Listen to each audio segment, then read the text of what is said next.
इंदौर के माणिकबाग ब्रिज के नीचे स्कूल बस की टक्कर से जान गंवा चुके दीपक चावला के परिजनों का अंततः आज कुछ राहत मिल गई है। लंबे जाम और चर्चा के बाद में स्कूल प्रबंधन ने मृतक दीपक की दोनों बेटियों की पढ़ाई की जिम्मेदारी ले ली है। इसके लिए बुधवार को परिजनों और घटना से गुस्साए लोगों ने चक्का जाम का सहारा उन्हें लेना पड़ा था। हालांकि अब पुलिस का कहना है कि इस मामले में मजबूत प्रकरण तैयार करते हुए कोर्ट में पेश किया जाएगा, जिससे परिजनों की सहायता हो सके।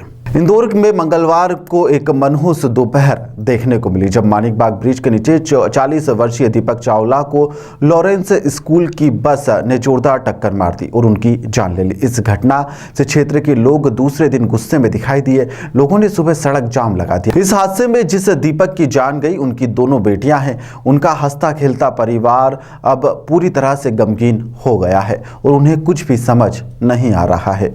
पैसे बचाने के लिए जो वो लोग फीस में रिकवर गाड़ी में बैठे बच्चों ने बोला है, तो भी एरे गेरे ड्राइवरों को रखकर वो लोग हमारे बच्चों की जिंदगी रिस्क पे रखते हैं। आप वो समझिए, हर माँ बाप के लिए रिस्क है, जिसका भी बच्चा जाएगा गाड़ी में बैठ। हादसे के दूसरे दिन जैसे ही परिजनों के समक्ष आर्थिक संकट खड़ा हुआ तो क्षेत्र और समाज के लोग एकत्रित हो गए।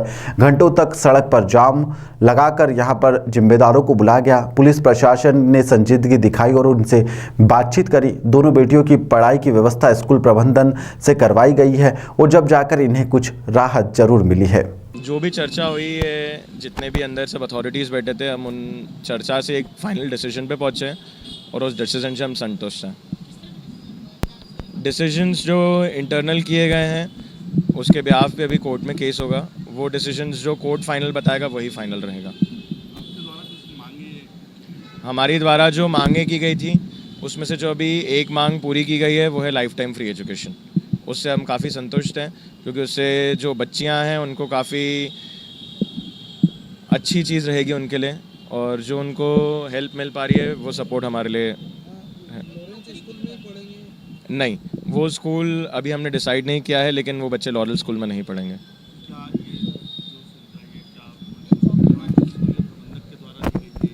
ये जो लाइफ टाइम फ्री एजुकेशन की सुविधा है वो लॉरेल स्कूल द्वारा दी गई है। जी, हमारी और जो मांगे रखी गई है वो पुलिस ने आश्वासन दिया है कि वो मांगे भी पूरी की जाएगी।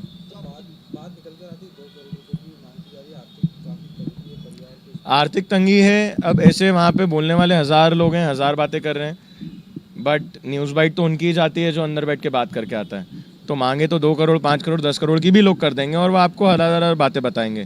तो वो इतनी मांग, हम लोग किसी एक्सटॉर्शन के लिए नहीं बैठे हैं यहाँ पे, हम सिर्फ इस हेल्प के लिए बैठे कि एटलीस्ट वो परिवार अपना, अब व्यापार तो ख़त्म हो गया, अब वो बस वो परिवार अच्छे से पल सके।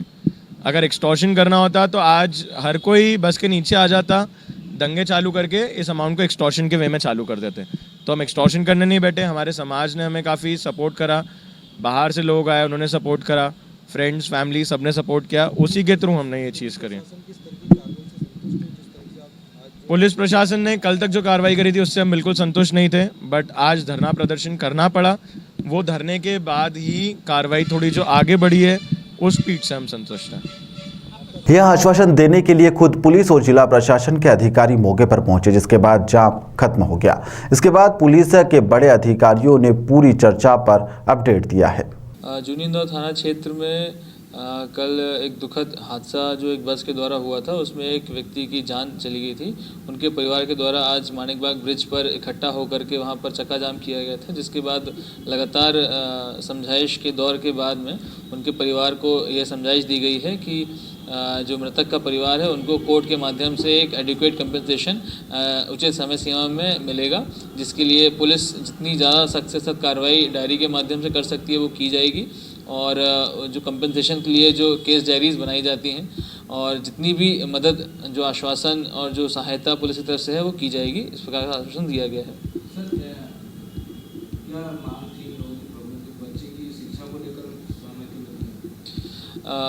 मृतक के परिवार की मुख्य मांगे में से एक मांग ये थी कि जो पीड़ित के जो 2 बच्चियां हैं उनकी ज़िंदगी भर की शिक्षा के लिए स्कूल से मांग करी गई थी, जिस पर से उन दोनों के बीच में चर्चाएं हुई हैं और उसमें उचित निर्णय उनके द्वारा कोर्ट के फैसले के बाद में लिए जाएंगे। ड्राइवर पर किस प्रकार की कार्रवाई? इस मामले में ड्राइवर की मेडिकल जांच कराई गई थी, जिसमें उसका ड्रंक होने के कुछ साक्ष्य पाए गए हैं, जिस पर से धारा 304 बढ़ाई गई है और इसमें 185 मोटर व्हीकल एक्ट की कार्रवाई भी की गई है। अभी मामले में सभी प्रकार के विषयों पर जांच की जा रही है। इसमें जैसे जैसे तथ्य सामने आते जाएंगे, जो जो आरोपी बनेंगे उनके उसके अनुसार कार्रवाई की जाएगी। दरअसल हादसे का शिकार हुए दीपक के ना रहने पर उनकी दोनों मासूम बेटियां और पत्नी सहित पूरा परिवार निरक्षित हो गया है।